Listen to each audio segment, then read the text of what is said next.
2024 లేదా 25లో డిగ్రీ లేదా బీటెక్ చదివారా? సాఫ్ట్వేర్ జాబ్ కోసం ఎదురు చూస్తున్నారా? అయితే కోడ్ జ్ఞాన్ 100 డేస్ కోర్సులో చేరండి, జాబ్ సాధించండి. నమస్కారం అలగరి రవీంద్రనాథ్ గారు. నమస్తే అండి సిరి గారు. సార్, నాకు తెలిసి మీరు కూడా ఈ సిచ్యువేషన్ ని ఫేస్ చేసే ఉంటారు. బికాస్ మనము ఇంటి నుంచి మన డెస్టినేషన్ కి రీచ్ అయ్యే ప్రాసెస్ లో ట్రాఫిక్ ఎక్కువగా ఉంది అంటే కొంచెం అటు ఇటు అయినా కూడా ట్రాఫిక్ పోలీసులు మాత్రం విపరీతంగా చలానాలు అయితే వేయడం అందరికీ తెలిసిన విషయమే. అయితే చట్ట ప్రకారంగా చలానా అనేది ఏ రకంగా విధించే అవకాశం ఉందంటారు? అండ్ దీనికి సంబంధించి ఒక కామన్ మ్యాన్ కూడా కోర్టులో పిటిషన్ వేశారు కాబట్టి దానికి సంబంధించిన అప్డేట్ ఏంటి సార్? ఇది ప్రతి ఒక్కరూ ఫేస్ చేస్తున్నటువంటి ఒక కామన్ ఇష్యూ అండి. ప్రతి ఒక్కరు, చిన్న పెద్ద కామన్ మెన్ అని కాదు, కానీ ప్రతి ఒక్కరు, సరే పెద్దవాడు ధనవంతుడు ఉండేవాడు ఏదో రకంగా పేమెంట్ కట్టేసుకొని మరలా అవి చలనాస్ క్లియర్ చేసుకుంటూ వెళ్తారు. కానీ కామన్ మెన్కి చాలా ఇబ్బంది. ముఖ్యంగా ఈ బైక్ రైడింగ్ చేసినటువంటి వ్యక్తులు ఎవరైతే ఉంటారో వాళ్ళు ఏం చేస్తారంటే డెస్టినేషన్కి అర్జెంటుగా వెళ్ళాలనే దీంట్లో ఒక్కోసారి సిగ్నల్ జంపింగ్ ఉంటుంది. సిగ్నల్ క్రాస్ చేయాల్సిన తెలియకుండానే సిగ్నల్ క్రాస్ చేస్తారు. హెల్మెట్ లేకుండా వెళ్తారు. కొన్ని సందర్భాల్లో సరైనటువంటి పేపర్స్ కూడా వాళ్ళు డాక్యుమెంటేషన్స్ కూడా వాళ్ళు క్యారీ చేయకుండా వెళ్ళని సందర్భాల్లో ఇమీడియట్గా ఒక ట్రాఫిక్ అని అడ్డంగా వచ్చేసి పక్కకు పిలిచి పెనాల్టీ అని చెప్పి వేస్తాడు. పోనీ ఆ పెనాల్టీ వేసింది ఏమైనా 100s, 100లో ఉంటుందా? క్వశ్చనే లేదు, 1000sలో ఉంటుంది. వాడు డే అంతా కష్టపడితే కానీ ఈవినింగ్, ఇప్పుడు ఉదాహరణకు ఒక ర్యాపిడో లేకపోతే ఒక ఈ ఊబరు, ర్యాపిడో వీళ్ళందరూ బైక్ రైడర్స్, వాడికి వచ్చేది ఒక 4 కిలోమీటర్లు వెళ్తే వాడికి వచ్చేది 40 రూపాయలు, ఒక 30 రూపాయలు. వాడి మీద జస్ట్ సిగ్నల్ జంప్ చేసామని చెప్పి 1000 రూపాయలు వేస్తే మొత్తం ఏంటంటే ఆ రోజు సంపాదించుకున్న ఇన్కమ్ మొత్తం కూడా పొరపాటు ఒకదానికి వేస్తాడు. ఇంక బైక్ మూల పెట్టుకుని ఇంటికి వెళ్ళి పస్తులు పెట్టి పడుకోవాల్సిన పరిస్థితి వస్తుంది. దీనికి స్పందించి ఒక కామన్ మెన్, ఒక పిటిషనర్ ఏం చేస్తుంటే రాఘవేంద్రాచార్య, అతను ఒక ప్రైవేట్ ఎంప్లాయ్, అతను రీసెంట్గా ఒక ట్రిపుల్ రైడింగ్లో వెళ్తుంటే 1200 రూపీస్ పెనాల్టీ వేశారు. పెనాల్టీ వేశారని చెప్పి అందరితో పెనాల్టీ కట్టేసి ఊరుకోలే. ఆయన హైకోర్టులో ఒక రిట్ పిటిషన్ ఫైల్ చేశాడు. ఆయన 26655/2025 రిట్ పిటిషన్ నెంబరు. ఆ నెంబర్ తోటి ఆయన హైకోర్టులో ఏం చేశాడంటే ఎంవీ యాక్ట్ అంట, మోటార్ వెహికల్ యాక్ట్ అని ఉంటుంది. ఎంవీ యాక్ట్ ప్రకారం ఏం చెప్తుంది, అందులో 100 రూపీస్ నుంచి 300 రూపీస్ వరకు మాత్రమే పెనాల్టీ వేసే అవకాశం ఉంటుంది. కానీ ఈ ట్రాఫిక్ పోలీసులు జీవోలు పాస్ చేసుకుంటూ, గవర్నమెంట్ జీవోలు పాస్ చేసుకుంటూ ఇబ్బడిమబ్బడిగా పెంచుకొని 1200 రూపాయలు, 1200 రూపీస్ కలెక్ట్ చేయాలి ఒక ట్రిపుల్ రైడింగ్ బైక్ మీద వెళ్తున్న వ్యక్తి అంటే ఎట్లా చేస్తాడు అన్నటువంటి ఒక కామన్ సెన్స్ లేకుండా అంతంత భారీ మొత్తంలో జరిమానాలు విధించడం సరైనది కాదు అని చెప్పి ఆయన హైకోర్టును ఆశ్రయించడం జరిగింది. హైకోర్టులో డిస్కషన్కి వచ్చింది. ఈ పిటిషనర్ తరపున ఉన్నటువంటి అడ్వకేట్ గోపాల్ గారు అని చెప్పి అతను కూడా మాట్లాడారు. దట్ ఈస్ గవర్నమెంట్ మీద అతను పిటిషన్ వేశాడు. గవర్నమెంట్ వైపు ఉన్నటువంటి ఇతను కూడా అటెండ్ అయ్యారు, పీపీ కూడా. అయితే ఇక్కడ విషయం ఏంటంటే డైరెక్ట్గా హైకోర్టు సూటిగా ప్రశ్న చేసింది, మోటార్ వెహికల్ యాక్ట్ ఎంత చెప్తుంది జరిమానా పెనాల్టీ విధించింది అంటే 100 రూపీస్ నుంచి 300 రూపీస్.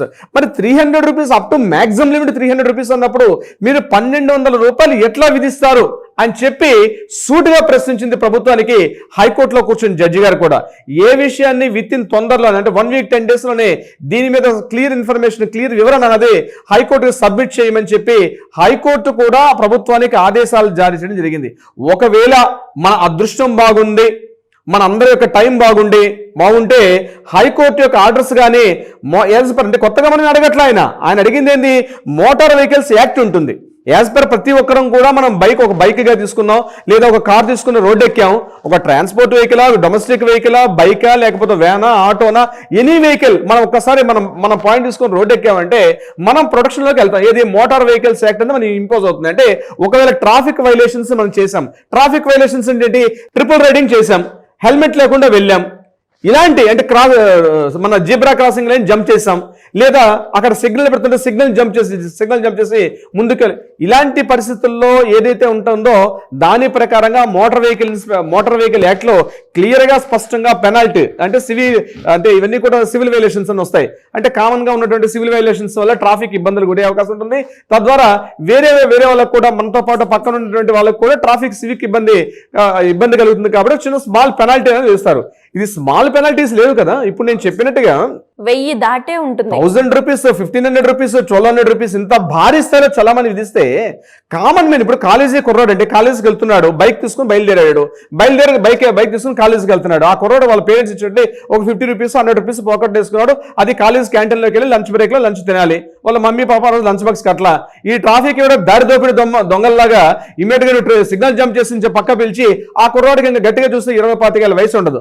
గట్టిగా ట్రాఫిక్ కొని చూడంగానే ఏదో ఒక యమదూతం చూసినట్టు ఒక యమధర్మరాజు చూసినట్టుగా భయం వేసి వాడు అక్కడ నుంచి ఆ తొందరలో ఏం చేస్తే తెలియకుండా వాడు పక్కన గుద్దేయడమో, లేకపోతే ఈ సైడ్కి హిట్టింగ్ చేసేయడమో, లేకపోతే డివైడర్ ఎక్కేయడమో, వీడి వల్ల ఇంకో అంటే వాడిని చూడడం వల్ల భయాన్ని అంటే అంతంత భారీ స్థాయి విధించడం వల్ల కొంతవరకు ట్రాఫిక్ వైలేషన్స్ తగ్గుతాయని గవర్నమెంట్ బహుశా ఆలోచించి ఉండొచ్చుగాక. కానీ ఈ కుర్రాళ్ళు ముఖ్యంగా ఒక 30-35 ఇయర్స్ అంటే జాబ్ చేసుకునే వాళ్ళ కొంత అలవాటు ఏంటుంది కాబట్టి మాట్లాడతారు. అక్కడ ట్రాఫిక్ కానిస్టేబుల్ ఆపాడంటే ఆ లోపల దగ్గరికి వెళ్ళి సార్ నా ఏదో చెప్తాడు. కానీ ఈ కుర్రాళ్ళకి పాపం వాటిని చూడంగానే ఆ యూనిఫామ్ చూడంగానే ఒక భయంకరంగా ఒక యమధర్మరాజు లాగా ఒక యమభట్లు వచ్చినట్టుగా భయపడిపోయి అలాంటి యాక్సిడెంట్స్ అయిపోయిన కొన్ని కోకొలలుగా మనం చూసుకున్నాం. అంటే ఇదంతా ఎందుకు ఒక కామన్ గా ఉన్నటువంటి 100 రూపీస్ 300 రూపీస్ ఉంటే వాడు ఈజీగా చెల్లించుకుంటాడు కదా.